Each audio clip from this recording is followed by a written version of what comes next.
Good morning, everybody. I am here at Goats with Horns Animal Sanctuary in Arizona, and we are blessed today because we have a ton of volunteers. This doesn't always happen, as you can imagine, and nonprofit sanctuaries sometimes struggle to find, just one volunteer. And recently, we've been having some great luck with getting a lot of extra help. Oh, you're really good. So I just wanted to jump on and kind of show appreciation for everybody as well as say hi to all the animals. We got Butters and Gilbert over here. Everyone is enjoying all the extra attention. It's almost as though we have so many people that we're even running out of chores to do, which is so cool. So instead, we're making sure that everybody gets brushed and pet a lot and things like that.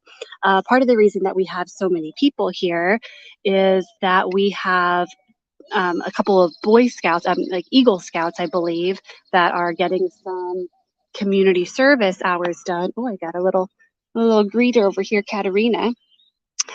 So one of the guys is getting some community service hours, so he's pitching in, and then the other guy is going to be doing a whole huge project. He might be able to actually build us some additional shade, like maybe make some sunshades in the end stalls. I don't know how well you guys can see, but in the back area, it's not a full barn, but it's mostly covered.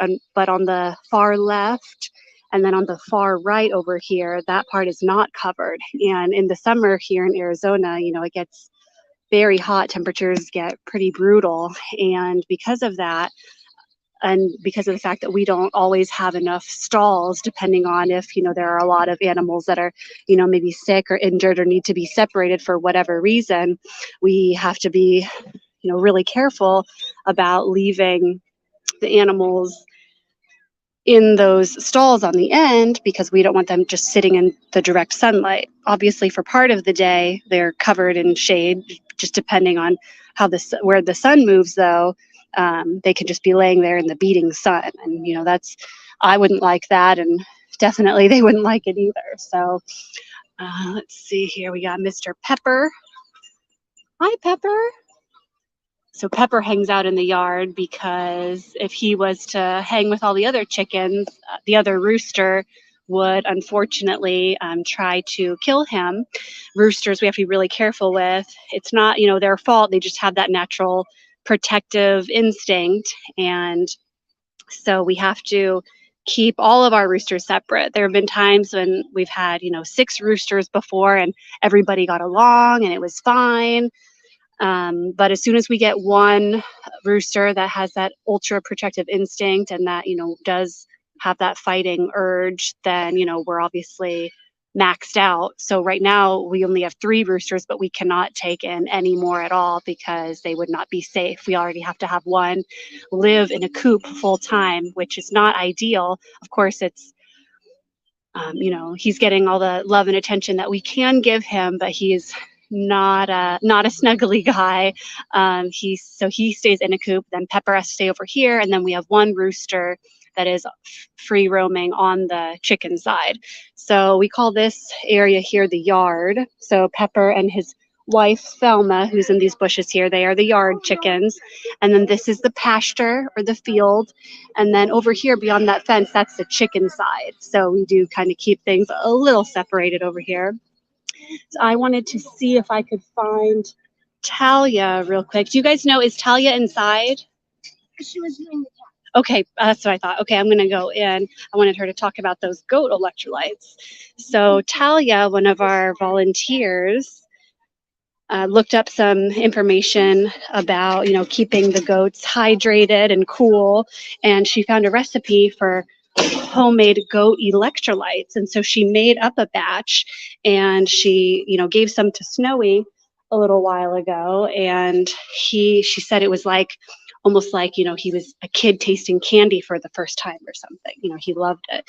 So I'm going to let her talk about how she made the goat electrolytes real quick. So this is Talia, and if you're just tuning in, Talia is just going to explain that she made some homemade electrolytes for the goats. And so far, Snowy's the only one who tried it, but it was a big hit. So we're really thankful for that. So now she's going to tell you about that. Yeah, it's really simple. It's similar to what you would do if you were making your own at-home electrolytes for yourself, actually.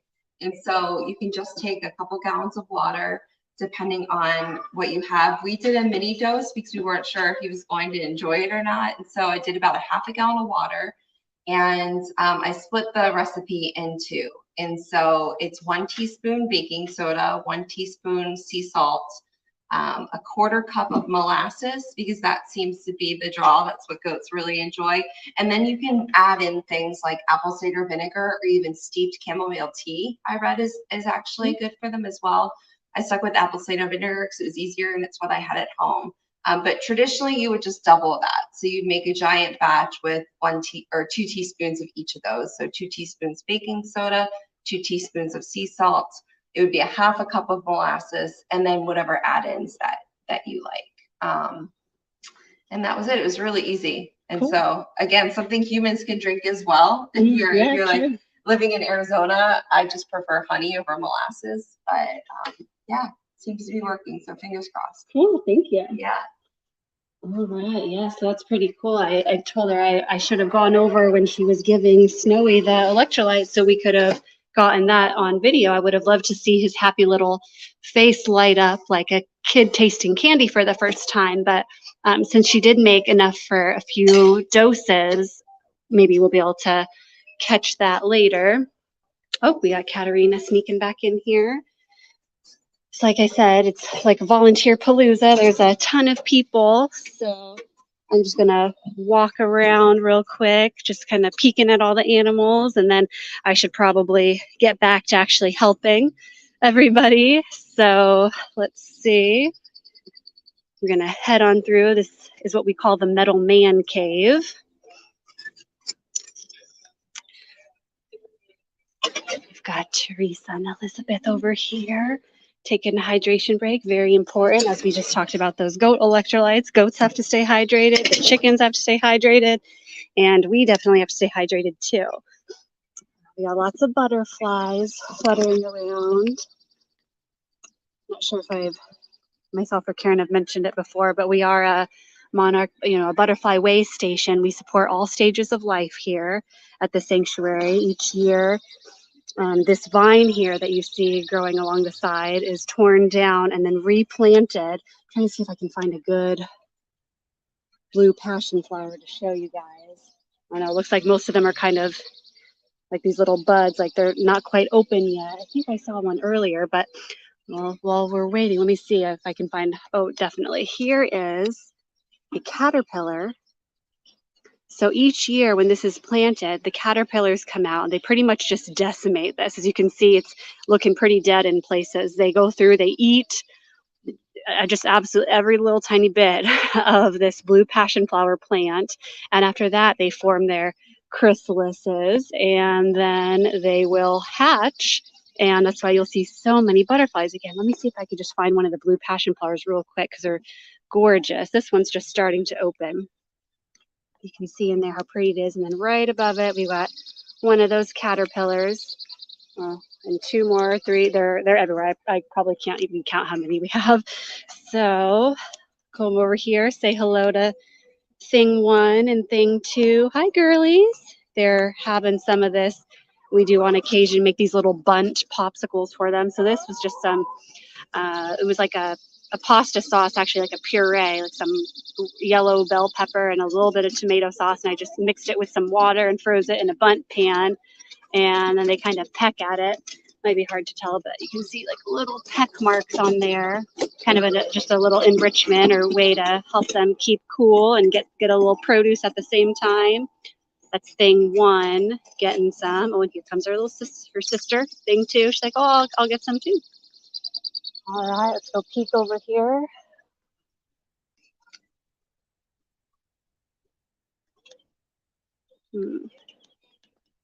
Okay. Oh, it's pretty dusty.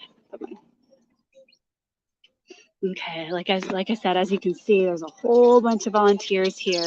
They're raking up some of the goat poo, which is a never-ending story. Oh, it's okay. Come on over. You're on live stream. This is Johnny, one of our volunteers. He has a question.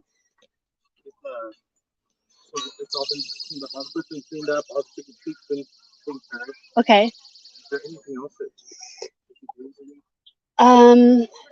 Not really. Like I said, I was even talking about that on the live stream. I was like, it's almost not like it's a problem. It's amazing, but it's like there's so many people. We're running out of things to do. So we're kind of just chilling with the animals. We can like clean out the stalls, like rake out. There's some goat poo in like the little stall on the end. And it's kind of like at this point, just as nitpicky as we want to be.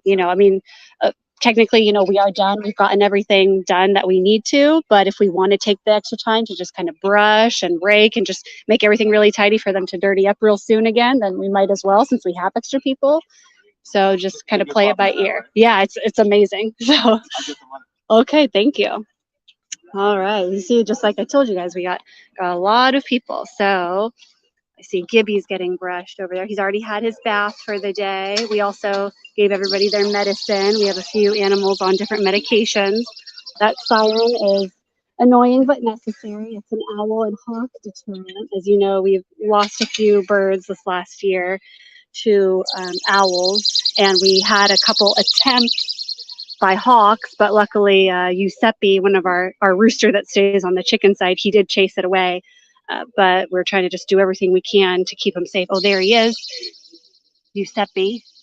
Good boy. That's a rooster's, job. Most roosters are, extremely good husbands or boyfriends. They're very protective, and they'll emit a specific high-pitched noise, and it tells all the other chickens to run and hide and take cover. So he'll make that noise, and then they'll run and go under a bush, and then he will try and protect and fight off the predator. We did lose one of our roosters this year, and as well as a hen and a duck. But so our rooster that we lost, Mr. McFluffy, his sacrifice was not in vain. We love and miss him every day, and we're grateful that he protected the other hens. We're sorry that it had to be with his life, but don't want to end on a sad note. So let me just come over here and see Cutie Pie Princess Buttercup. Hi, girl. I'm going to come in there and give you some attention. Anyway, guys, like I said, I'm going to jump off here and see what else I can do to help out. But thanks so much for tuning in and supporting us. If you guys want to follow our journey along on social media, you'll find all our links in the description below. Feel free to leave a comment and say hi to us. And I look forward to saying hi to everybody again soon. Have a great Saturday.